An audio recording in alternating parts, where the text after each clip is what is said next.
Good morning. Hello, everyone. How are you? Welcome to this week's edition of Blabbit, where we bring esteemed experts in to share their wisdom, their experience, and their knowledge. Blabbit, as always, is brought to you by Open Doors. Open Doors is your premier communication partner for corporate communication and internal podcast and broadcasts. For those of you new to the show, my name is Glenn Ingram. I've been working for the better part of the last 2 decades, helping people become better communicators so they can become better influencers. Good morning, Mr. Geiger. How are you? I'm doing well, Glenn, but were we supposed to bring wisdom? Did I miss the memo? Mark brings wisdom. You and I don't. Okay. Shut it down now then. We just bring comedic relief. Yes.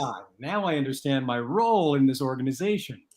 All right. Well, hello, everyone. If you're tuning in for the first time, then you don't know me.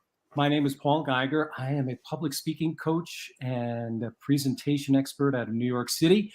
And I make sure that my clients and the organizations that I work for are very clear about their messaging. And I tell everyone it's not just the words, it's how you deliver them. It makes a big difference. We have a returning guest expert, and that would be Mr. Mark Moskowitz. Hey, Mark, tell everybody about you. Good afternoon, Paul and Glenn. Thanks again for having me for having me on. I know it was fun the first time around, so I appreciate the invite back. My name is Mark Moskowitz. I am a performance coach. I'm an author and a public speaker. On the performance side of it, I really love to delve into what makes people tick and what makes them successful. And two people who can be in the same role, one can vastly outperform the other. And why is that? Maybe they have the same educational background and the same skills and the same tools, but yet one person seems to really outperform while the other performs less so. And I just think there's so much excitement about the field of studying neuroscience and the brain nowadays. And so I'm like always digging into new articles and new blogs, and I'm excited to put that information out there and get people understanding, what makes us tick up in the old noggin of ours. Mm-hmm. Well, awesome. Well, thanks for joining us again, Mark. Now, I was looking through your LinkedIn profile, and I saw a comment about helping people free up 15 hours in their work week. And I'd like to ask a little bit more about that and see if we can delve into that, because in my experience, a lot of people I talk to are busy being busy. They're not busy getting things done effectively and efficiently. So what's some of the first things we can do to kind of help someone understand to get rid of some of the busy work so that they can be more productive? Well, you really hit the nail on the head, Glenn, with that. And that is, first, people tend to think they're busier than they really are and doing quality work. So the first thing I love to do is when I'm working with a new client is to get them to, for the first couple of weeks, write down every activity they're doing and how much effort and energy they're putting into each of those activities. And then we start to look and see how much performance they're getting out of those activities. So what are the higher performing activities? And what seems crazy to me is, I guess, just people will do the high performing activities, but they're not doing it as much of the time. So getting them to realize, I guess Pareto's principle, right? The 80-20 rule. We get 80% of our success from 20% of the things we do. So we need to dig in and delve into that 20%. And as people start to go back to the office now, as much as I'm a fan of being in the office, I love that camaraderie, and I love, being able to bounce ideas off of other people in your company. There does tend to be more distractions, and the distractions I read, going back to the idea of learning and reading, I read something the other day that says when we get distracted, even if it's only for 5 minutes, it takes us 40 minutes to get back into the activity that we were doing at the same level when we stopped. So could you imagine, all of a sudden you get a text message from your spouse and they need you to do something, and all of a sudden you get distracted from what you're doing. So putting the phone away when you really are in those high performance moments, right? So throughout the day, you're going to have those times when you really need to be on your game, right? When you need your focus to be at its highest. And I'm also a believer that we can't do that for 8 straight hours. We're not designed as human beings. Genetically speaking, we didn't grow up that way. So So we need to carve out the most important times of our day. And as you can see behind me, we need to, have them written out what's most important for us. And I have on one side professional, one side personal. And those are the times where my phone is off. There's no distractions. It is full on being in the present moment. And when we go through that 2 or 3 week exercise, it's usually enlightening for what people find out, that they realize how much time they're wasting. Because I really have to drill down. Like if they went to get a cup of coffee, how long did that cup of coffee take? And it's not just how long did the coffee take, how long did it take you to actually get back to the work you were doing? And I have 3 children who are still in school, two in college and one in high school. And we started doing this with them, and they could not believe what was taking them 3 or 4 hours of homework was really an hour and a half, 2 hours. So it really cut down their time. So once we get that to be crystallized, people jump on board really fast. They're like, oh, okay, I love this. I can leave the office at 4 and feel completely fulfilled that I got everything done. So it's changed. It's a real mindset change. Could I ask a follow-up on that, Paul? Yeah, go ahead, Glenn. So how do you help them understand the work, the focus, and the break? For me personally, I've been a fan of having what I call like working blocks. So I work 25 minutes, I take a 5-minute break, or I work 15 minutes and I take a 10-minute break. Because like you said, we can't sustain this long time and still continue being as productive and efficient as we can. So what type of systems do you recommend for stuff like that, Mark? Well, I'm a big believer in flow state. And I think when we're performing in a state of flow, I don't really want to interrupt that, because, it's like, you don't know if you're going to get it back, right? When you're a basketball player and you're 12 for 13, do you really want to sit on the bench for 10 minutes? No, you want to be out there, keep shooting free throws or keep shooting shots. So I'm happy for them to break up work in bits and chunks where they need to get it done. But if you're in a place of flow, I think you need to push yourself a little further so you can get that. And then, if let's say you take that 25 minutes and then you turn it into 30 or 35, those extra 5 or 10 minutes can create an hour of free time on the back end. So, and I think when we prioritize our to-do list, like what is the most important thing to do? Like, did you guys read the book, Eat the Frog in the Morning or something like that? Like, it's like such a great metaphor, isn't it? It's like, do the hardest thing in the morning, because once you've gotten that done, the rest of the day flows and is easy.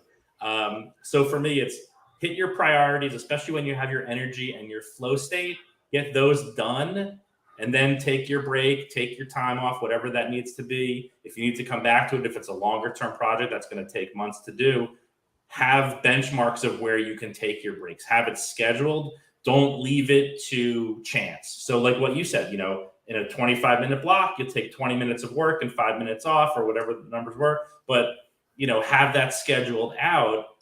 If we're left to our own devices, we tend to go for the comfort zone. We tend to go for the easy thing. So having any sort of plan, whether that's a timer on your desk, an app that's going to tick or something like that. But keep yourself in focus during those high times that you really need to be performing at your best. Talk to us a little bit about the difference between making sure that you delegate a certain amount of the work that you do that you maybe don't do as well as you think you do, and staying in your sweet spot, but yet not succumbing to being in the comfort zone. And how does eating the frog in the morning figure into that? Shouldn't you be slicing and dicing so that other people are eating your frogs for you? Yeah, and it's an interesting question, because I deal with solopreneurs and I deal with people who work on teams in large corporations. So there's different resources for different people. So you have to, I think delegation when you're that solopreneur is very important, but it's also tough, because usually people who are on their own, they want to micromanage every piece of the puzzle. So and that's not an easy place to come from, because they're afraid to give it away.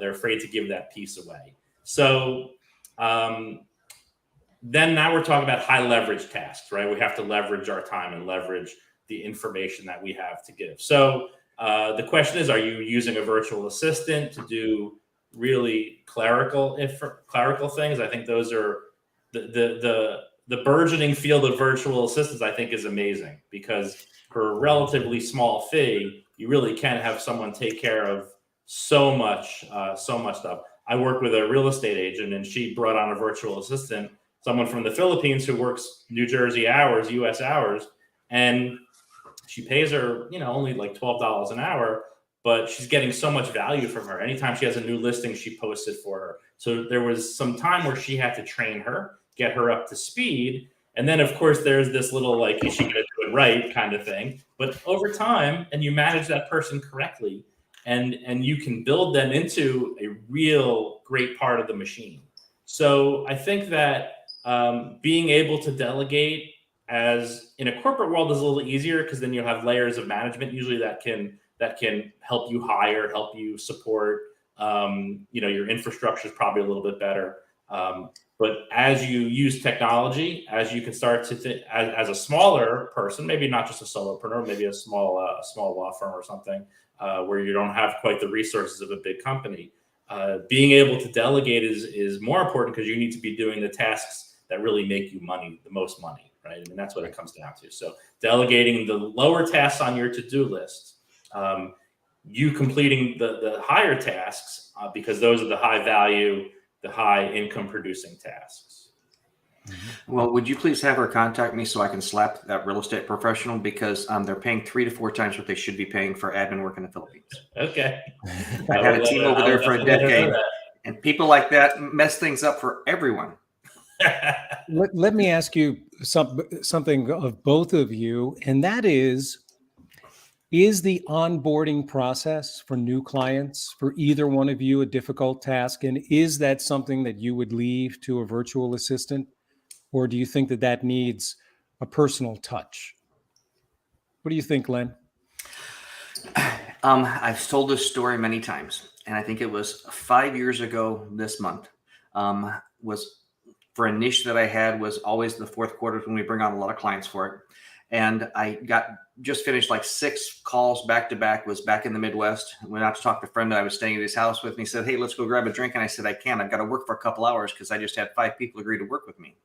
So from that point, I developed a systemized, standardized onboarding system. That way I smile every time a customer says yes, and I don't get frustrated like a lot of people do. So if you have your systems in place, you may still need to do a part of it, but a lot of it can be delegated, systemized, structured, so that it is a nice, easy process, and you look forward to bringing on new clients. Yeah. What about you, Mark? I actually like that concept, because for me, I tend to be more hands-on for the onboarding, as I look at it as really our second touch point together. So in my onboarding, I'm doing a little bit more of a deeper dive into some of the things they need. So maybe I don't know how long your onboarding process takes, Glenn, but for me, it's usually about an hour long as I start to delve a little bit deeper into the issues. But I kind of like your concept. I have to maybe repackage that a little bit, think about how I deal with that. Well, and you do have some onboarding time, but again, from having my time wasted over the years, I've become a little bit more maybe rigid and rough. Mm-hmm. If you want to work with me, here's your agreement, sign the agreement. Here's your payment system, set all that stuff up. Here's what I need from you at the beginning. And once you get your homework done, then we'll get a calendar set up to do the onboarding, because until you do your homework, it's not worth me spending my time on it. Okay. I like that.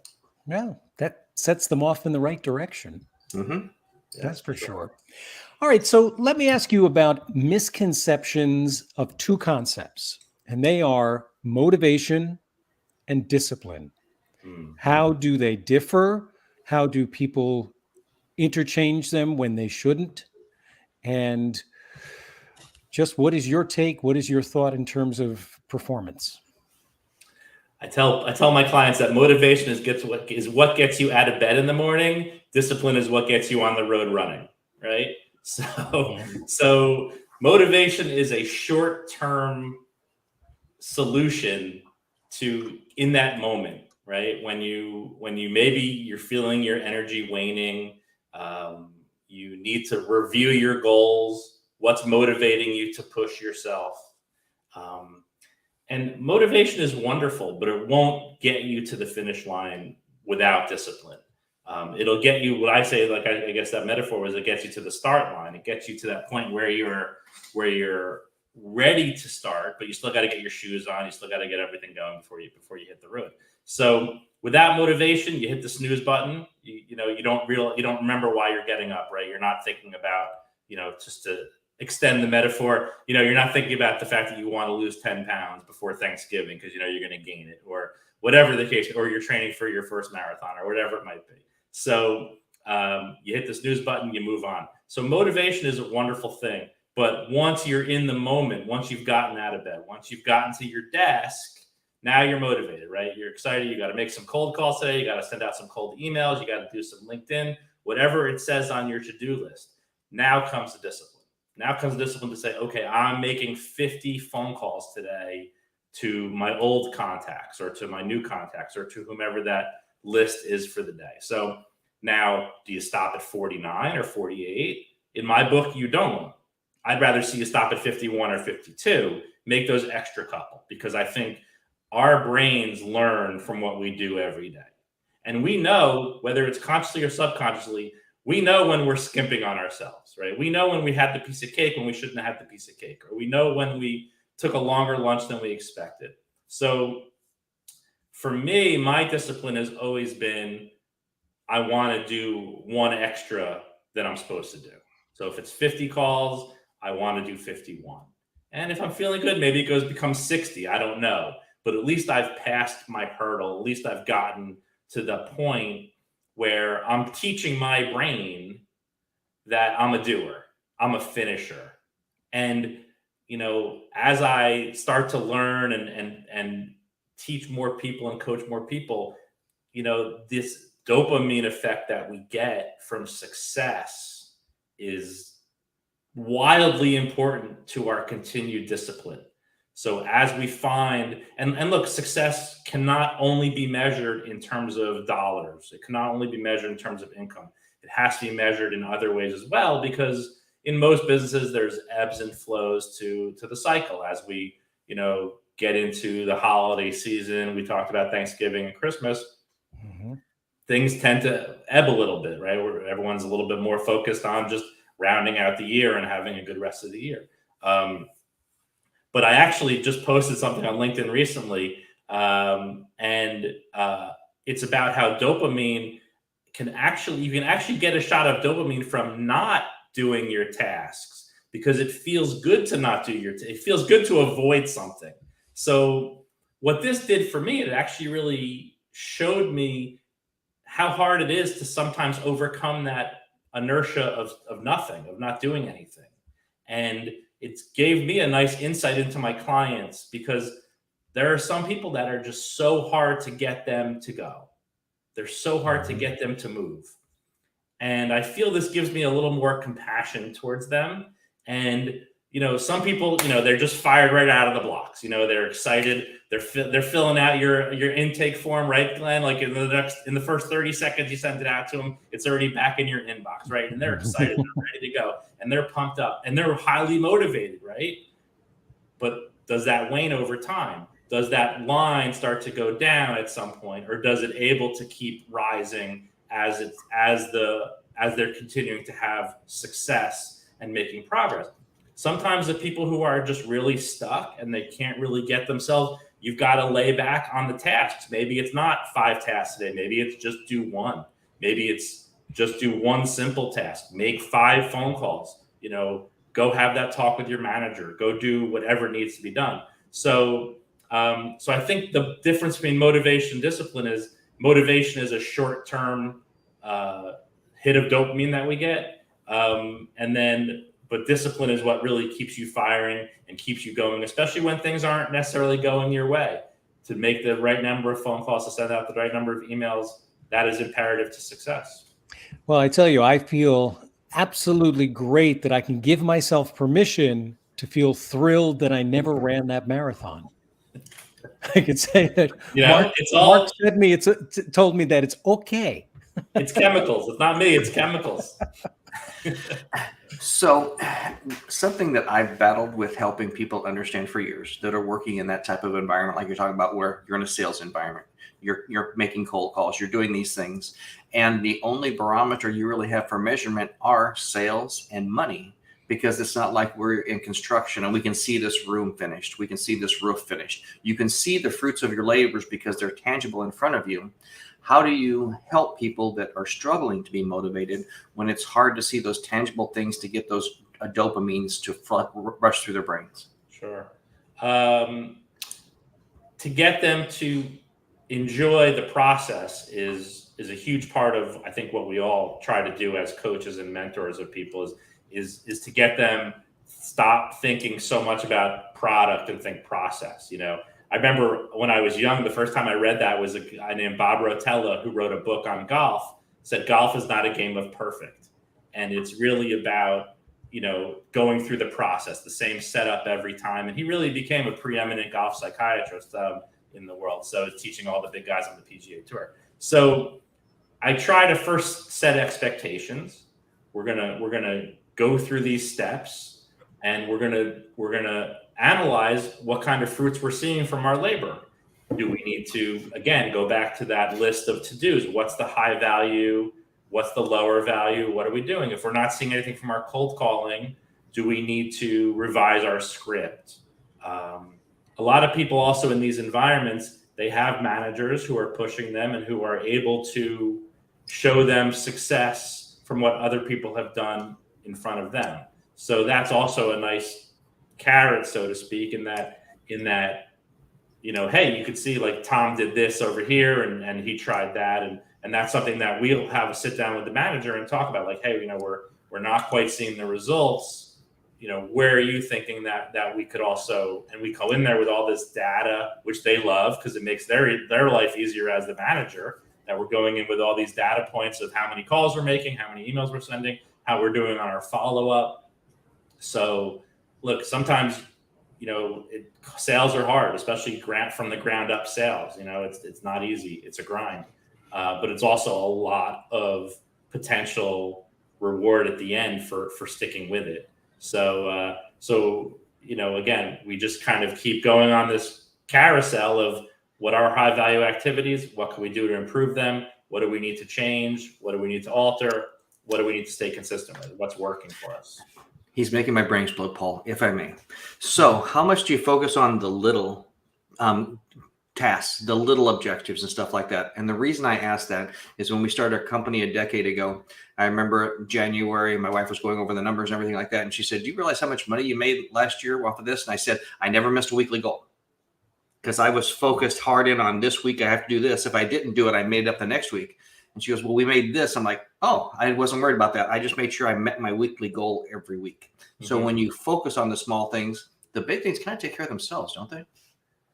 I see that over and over again. I mean, that's really what life is, right? It's one step at a time. And it's, they're really, especially when you're starting a business like 10 years ago, there's almost no small things, right? Like, the mail has to get to the post office. The water cooler has to get filled up, and you're wearing every hat. You're the janitor, you're the salesperson, you're the CEO, you're everything. So in that sense, there's almost no small tasks, but it is just amazing, and I'm not the first person to say this, but we've all heard this, that, if you just improve a little bit every day, 1% every day, it is just this exponential number at the end.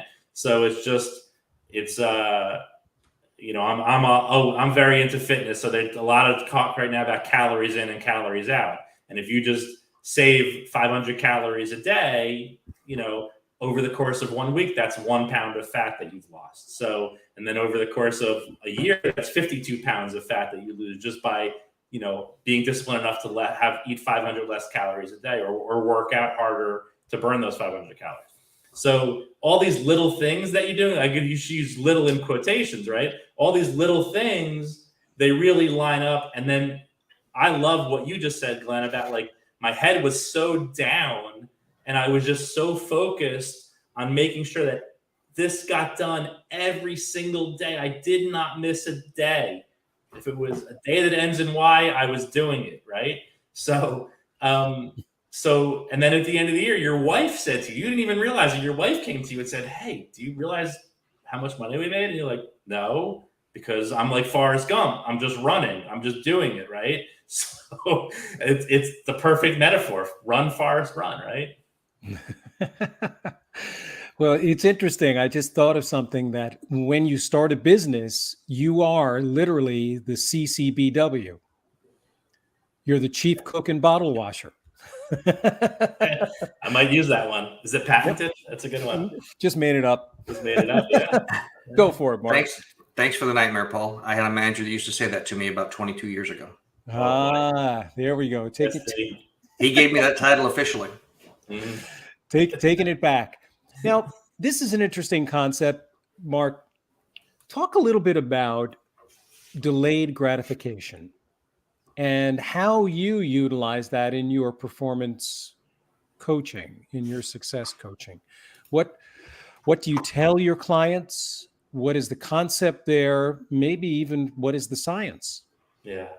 This dovetails along perfectly with this conversation about discipline and following the small tasks. Because when we are so focused on the immediate, right, we will never win the game long term. We will feel good in the short term, which is the science of it, right? Going back to the whole dopamine again. So when we are so focused on that immediate gratification, when we're focused on, the immediate gratification might be, it's a beautiful day today. I've only made 15 phone calls instead of 50, but it's so beautiful and it's October and who knows what the weather's going to be like tomorrow. So I'm going to go and I'm going to enjoy the outside. So on the inside, you feel good. You're like, oh, I had a nice day. But you know what happens at the end of the day when you put your head down? You start to feel like, oh, maybe I cheated myself today. Maybe those other 35 phone calls, there could have been that one piece of gold in there. That one person that really loved what I had to say.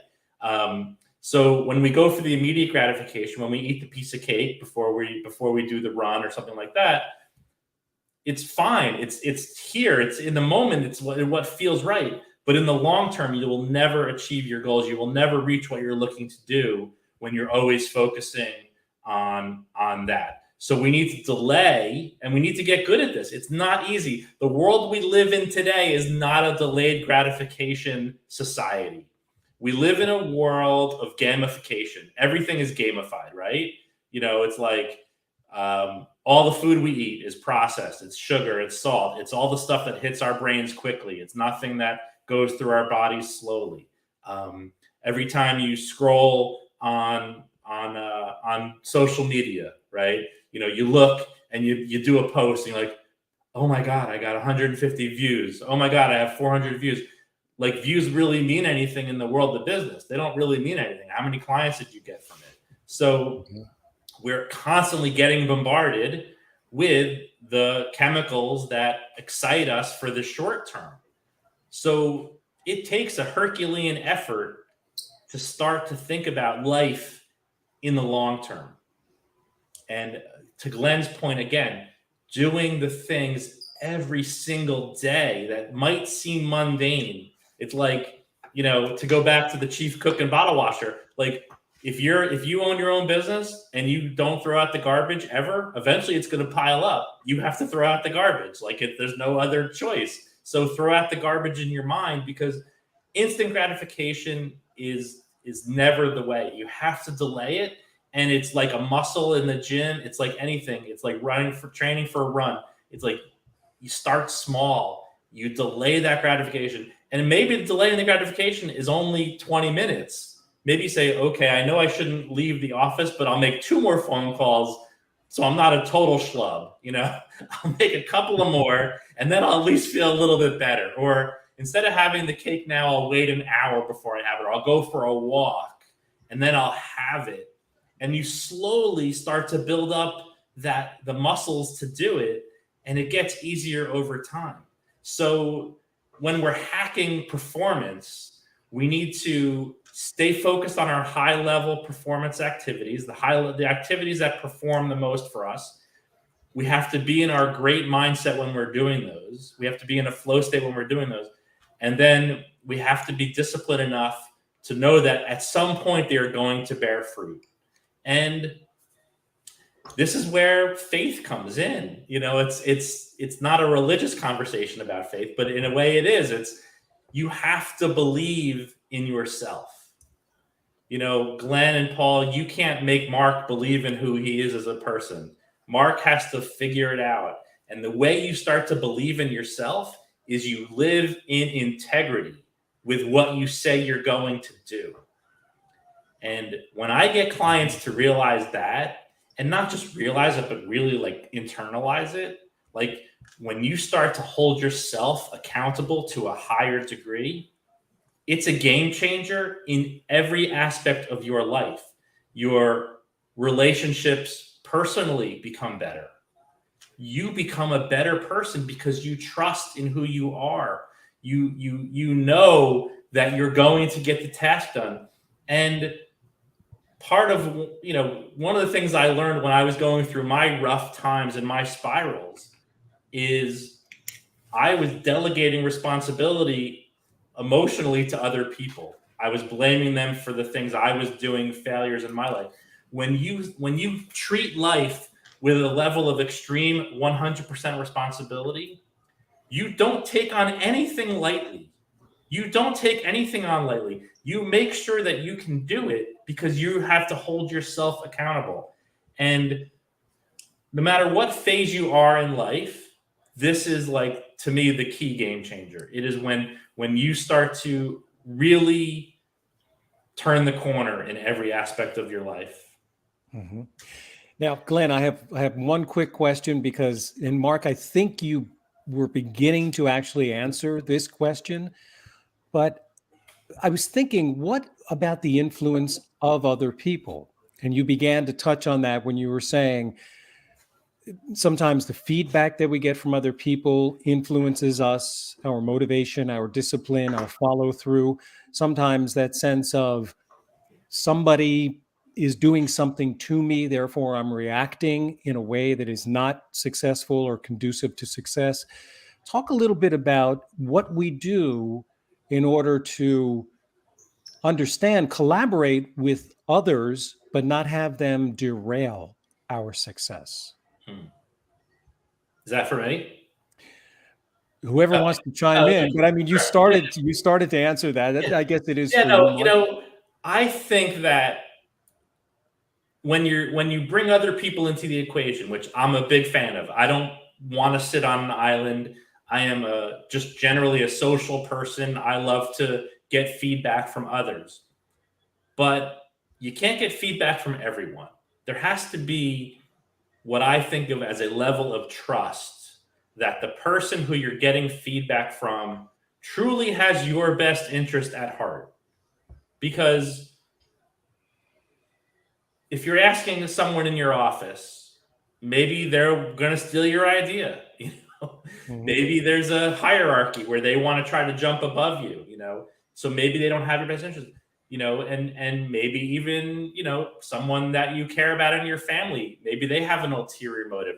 So, and I'm not saying everyone does, I'm just saying, like, the person that you ask for advice or counsel, you have to really have a deep faith and trust in their answer, because you don't want to get people in your head. It's it's like when they call a timeout right before a field goal. They want to try to get in the kicker's head. You don't want someone to get in your head and negatively impact you. But also, the reason why being a coach is so much fun is you get to see blind spots that the other person's not seeing. So having someone, and I think one of the reasons why coaching is taking off so much is people want that, like, dispassionate third party to be able to give them advice that they truly believe in. Like, Mark really has my best interest. He wants me to keep me on as a client. So he really, like, our interests are completely aligned together. So, but ultimately we end up making the decision. We have to take responsibility for that decision. We can get input from other people, but ultimately the output is up to us. What do you think of that, Glenn? I like it. So when we're talking about this output, and I want to talk a little bit about KPIs, or key point indicators, because we have, as you mentioned before, some people will say, gosh, 100 people saw what I posted, or 200 people saw what I posted. Well, if you're posting that to the same 100 or 200 people every day, every week, every month, is that really expanding your network? Is that really helping you achieve new clients? And when you have different types of indicators, I remember when I used to work for a large corporation where you would have management, we have to do this, this, and this, getting them to understand that Paul may do a better job at conversion. And so he may not have to make 50 calls a day. Paul needs to talk to 5 business owners or decision makers a day, where Glenn maybe doesn't do as good a job at converting them, doesn't sell as big a product. So Glenn has to talk to 50 people a day because he needs that in his arsenal to get to the same objective. So how do you help people customize and understand based on their skill sets, their success, what their KPIs should be, and understanding their differences between individuals for different KPIs? Good question. It all kind of comes back to those high and low level activities, right? So if you're performing your high level activities, what I assume to be about 60-70% of the time, which is where I think the numbers should be, right? So depending on what those activities are, is imperative to what our ultimate performance indicators turn out to be. So let's just use, we'll continue the LinkedIn example. So if you're getting, if you post on LinkedIn, you get 1,000 views of your post. So what is your engagement rate, right? Are you getting 20 likes and 5 comments? And then what are you doing with those 5 comments? Are you reaching out to people who made comments to you and trying to get them to engage you offline, right? So, and ultimately, I think it's important to look at places like LinkedIn where it seems, again, like maybe it's this phantom, I'm busy, like I'm writing posts, all these posts and everything, but like, what are you really gaining from it? So I work with a lot of financial advisors. So are you actually raising assets from what you're posting? When someone engages on your post, what are you doing with that? And how much time is it really costing you in a day? If it's not really costing you that much time, maybe you write your post at 8 p.m. at night and you post it the next day. So it's really not impinging upon your 60 or 70% of your higher level stuff. So, when it comes to being a financial advisor, it's pretty simple. It's assets under management and it's revenue off of those assets. And then it's return on those assets, right? You want to do a good job for your clients. So, sort of one of those things that doesn't really always have a KPI, but one thing that I really profess is to educate yourself constantly on your craft. Be the best person you can be in your own craft. So if you're a financial advisor, when someone shows you a new product, make sure that you're becoming an expert in that product. Don't just take what they have to say for it. Ask questions. Be thoughtful about what you're selling to your people. So I'm a huge believer, and I think that's what sets people apart. That's what puts them in the 1%, is that extra effort that they put in. And that doesn't always show up as a KPI in the short term. But as we talked about in the last segment, thinking long-term, delaying that gratification is important for those KPIs. Let's talk about expectations for just a moment. Earlier in this broadcast, you made the comment, maybe making 35 calls will get you one little nugget of gold. And I don't know if that was arbitrary, because isn't a 3% return on networking and whatnot supposed to be about the average? Is that what usually happens? And I just mean in terms of expectations. In other words, you'll probably make about 35 different touches to various people before you actually come upon someone who is in the right frame of mind to be able to receive whatever it is that you're professing, whatever it is that you're offering. Is that common, or is that just one of those myths? Well, first off, the 35 was just the difference between 15 and 50, right? We talked about leaving the office early. So do I make the extra 35 calls?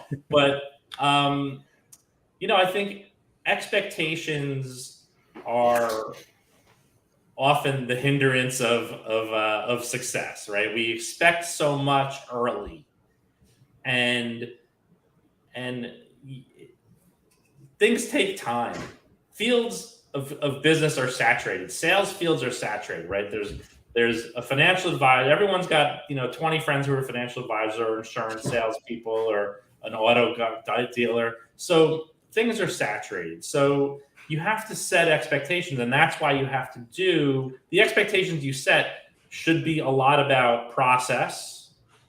Mm-hmm. And if the process is not getting you to the end goal within a reasonable amount of time, I mean, I'm one of those people who believes you have to shift slightly, like make small shifts here and there. Like I don't think you should ever make any huge decisions. And like I think you like if you're sailing a boat, right? You just make small courses depending on how the wind is blowing, right? So so I think your expectations are you have this goal, right? You have, let's say, this 12-month goal, right? And that 12-month goal is I'm at 20 million assets under management. I want to get to 35 million assets under management. So how am I going to increase my business by 75% in the next 12 months, right?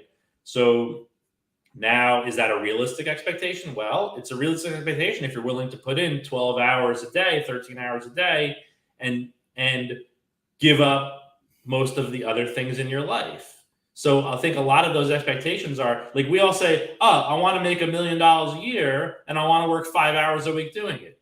Well, have you ever done that before? Have you ever made $1 million a year, work 5 hours? Because if you have, then that's great.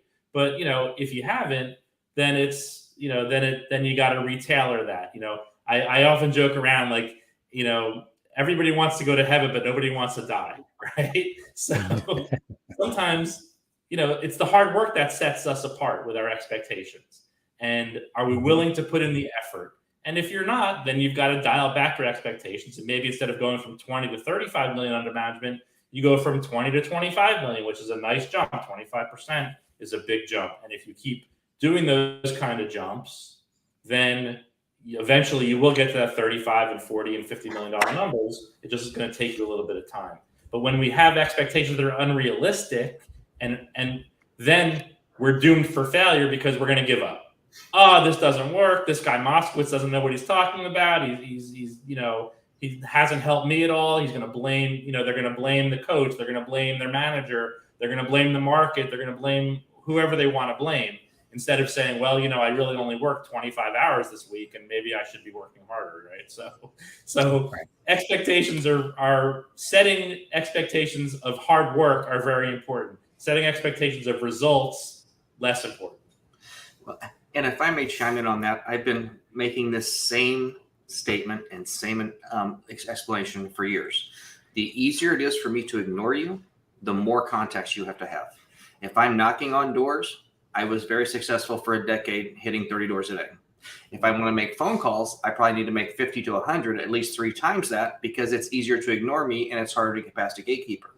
If I'm going to be sending emails, I better add a quotation of 10 on there. If I'm sending 100 emails a day and think I'm doing good, you probably need to be at 1,000 emails a day.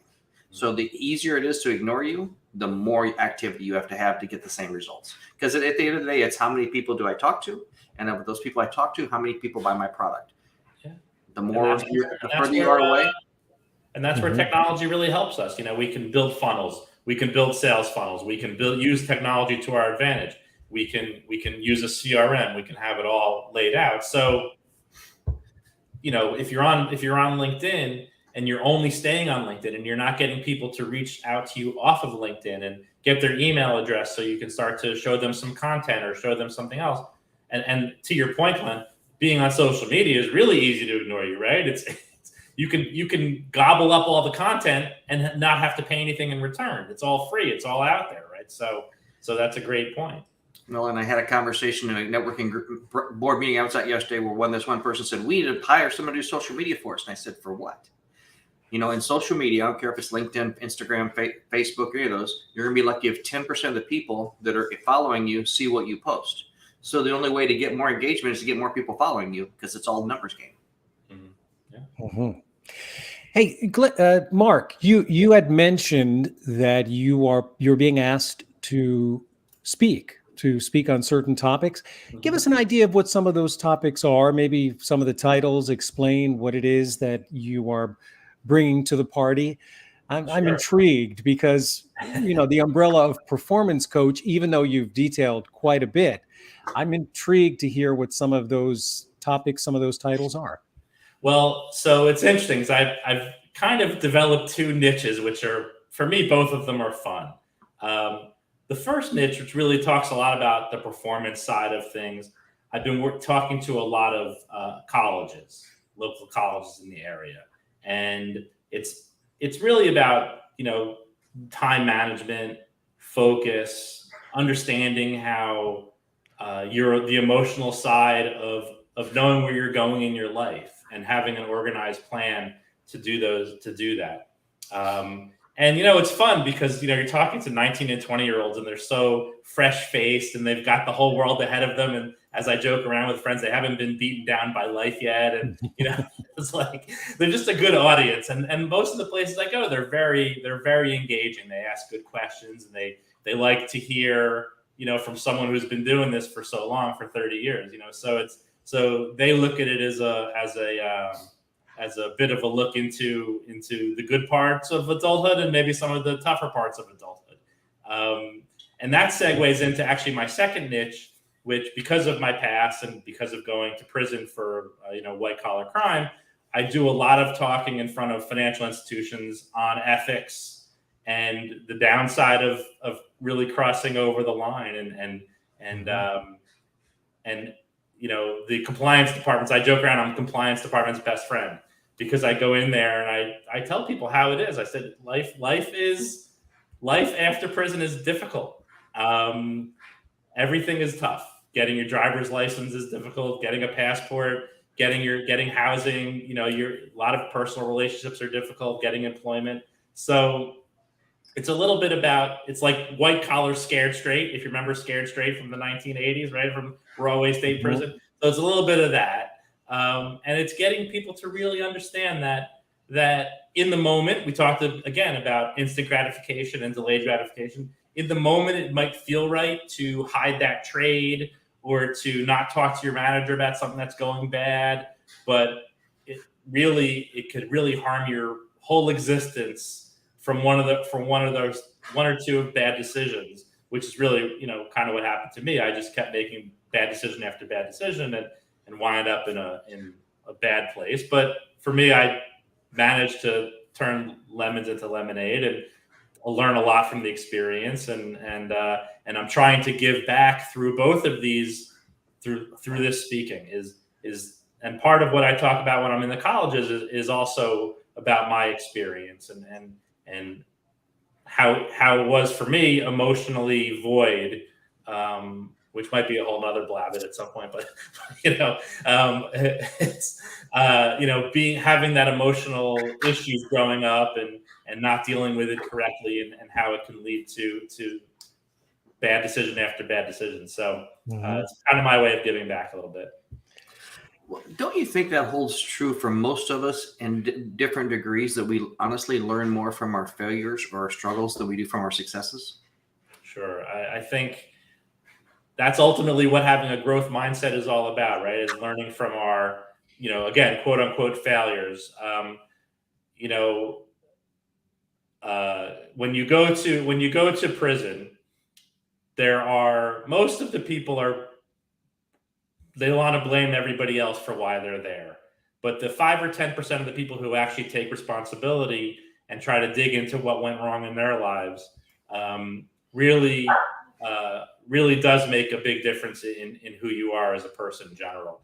And learning from the mistakes is the key to everything we do. And when I'm working with a client, it's not going to be a straight up line to success. We're going to do all the things we talked about on this show, and we're going to see what's working, and we're going to adjust if it's not working. We're going to, maybe what we think is a high level activity today, 3 months from now, we might realize, hey, look at this data on that. That's getting you nowhere. Posting on LinkedIn, it's just a waste of your time. So if you want to do it at night before you go to bed, that's fine, but don't do it between 8 and 6. Don't do it then. So, but we're constantly learning from what we're doing. And whether it's a really harsh lesson like I had to learn, or hopefully it's a more business-oriented lesson or something like that. But communication is key, and I think learning from our mistakes is why we're here on this earth. I just realized how similar in sound the word lesson and the word listen are. If you put them together, they're very closely tied. Okay, that point aside, tell us about the book that's coming out in about a month. You said November. I know we were actually talking about the initial kernel of the idea or putting it all together the last time you were on Blabbit. So it's been a bit of a journey. But is your experience of the mistakes that you made, is that a big part of the book? So the book really chronicles my time in Otisville, which was about 24 months. So I do a little bit of the beginning of where I think my life fell apart, and but a lot of it is entering prison. The title of the book is called Within: How I Found My Happy and Authentic Self in Federal Prison is the subtitle. And it's cathartic to write. It's cathartic to put it out there into the world. And I think for people to see that it's okay to make mistakes. And I have to say, like, nothing about the experience is good. But if I have to say one thing is, because I'm so open and about talking about it, it makes other people open up. And I've had people who've said to me, like, I wasn't planning on telling you this as my coach, but I've been, having an affair for 4 years. Like, how can I break out of that? Because all of a sudden they see how vulnerable I am, and it brings their walls down. So, so the book really chronicles through the course of 12 chapters the lessons that I learned while I was away in Otisville, and a lot of it centers around gratitude and feeling grateful for how our lives are, no matter where they are. Because going back to the question you asked before, we're always learning, and we can learn from even the worst of situations, or what appears to be the worst of situations. So, for me, I learned a lot about gratitude. I learned how my ego got in the way of being able to claim responsibility for the things I did. And it got in the way of me being able to communicate with the people I needed to communicate most with at the most crucial time of my life. So it was really, looking back, it was a very difficult time. I felt very alone. I felt very afraid. I didn't know where to turn or what to do. And I think really the overriding theme of the book is to take responsibility for the mistakes you've made and own them and be open about them, and don't hide from them, because they're not going to go away. Even though we might think we want them to, they're not going to, and they're only going to get bigger and bigger the more we hide from them. Doesn't this kind of epitomize, Paul, how many times we talk about leaderships and their lack of having vulnerability to be authentic? Well, I did just realize something as well, which is the process of being in a learning and growth mindset really requires humility. You really have to be able to admit there are things you need to learn. Mm-hmm. And that's a big part of gratitude, is also being willing to admit that something in your life was given to you, and you weren't entitled necessarily to it. It was given to you. It came to you. Things happened for you, not to you. Yes.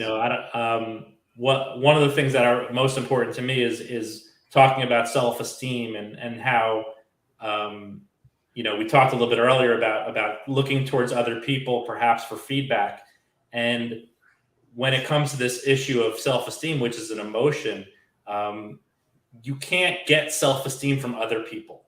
And that is the mistake that I made. I was looking at my parents and my spouse and my colleagues at work. I was looking to gain a measure of self-esteem from them.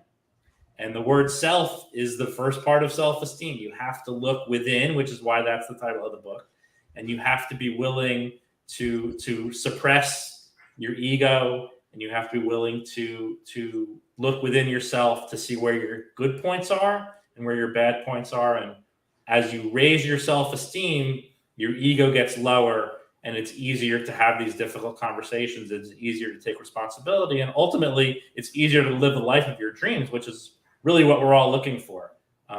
Once you find that secret, every day I live, I'm happy. I really am the happiest person I've ever been. I'm the best version of myself. And I don't know if I would have gotten there had I not had that horrific fall. I am And you know what, Mark? And Glenn, I think Mark is actually the happiest guest we've ever had here on Blabbit. I think so.